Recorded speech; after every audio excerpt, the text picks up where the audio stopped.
Since the Volkswagen Group began its assimilation of Lamborghini in 1998, the automaker from the sleepy Italian burg of Sant'Agata has nearly tripled its employees and increased sales from a few hundred cars per year to 3,245 in 2015. A poster child for this explosive growth is the new Huracan coupe, which is, in its first 18 months on the market, outselling its predecessor, the Gallardo, by a rate of 70%. So the Huracán Spyder is poised for success.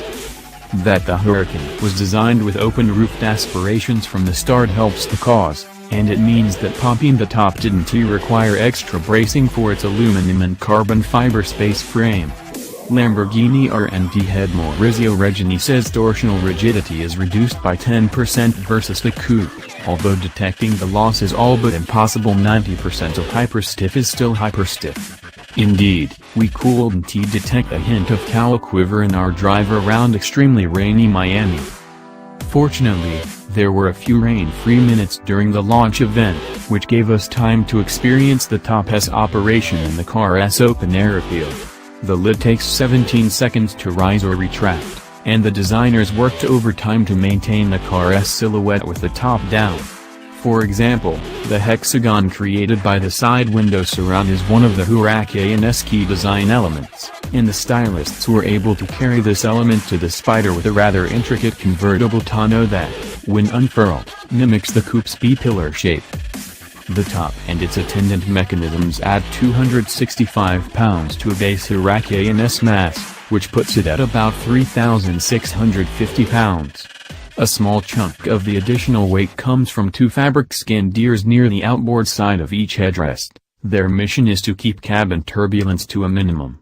The tabs do their job well, and it's easy to hold a conversation at 70 miles per hour aside from the extra mass. So what if your Spyder can only manage a 0 to 60 sprint in 2.8 seconds, versus the 2.5 we recorded from the coupe? The only real Spyder downside is that the hunchback lump on the engine lid that provides stowage space for the soft top reduces rearward visibility to a mere sliver.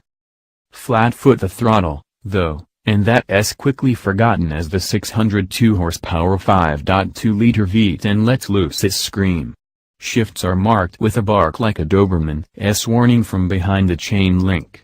Although there weren't many opportunities for redline shifts in Miami, we managed to discover that the top of second gear is good for 65 miles per hour while trundling around the city. We found the transmission to be transparent, never clunky or harsh, and throttle tip-in seems tuned for a strip mall, not the drag strip. This makes the Spyder very livable. Besides, launch control is available for forays to the wild side.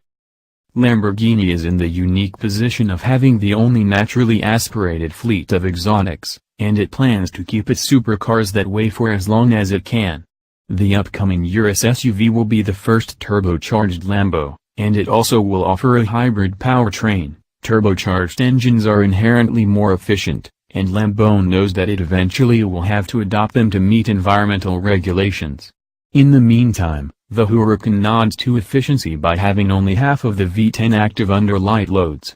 Of course, this can only do so much, and a $1,700 gas guzzler tax is part of the Spyder's $267,545 base sticker. About the V10's cylinder deactivation, we had thought that it operated by stopping fuel delivery and cutting spark to one full cylinder bank, leaving the engine to run as an inline 5. In reality, the 5 cylinders that fire are in constant flux to equalize engine wear. However, because valve operation is not suspended, the efficiency gain attributable to reduced pumping losses is lower than it could be. Miami roads aren't exactly known for their fun factor.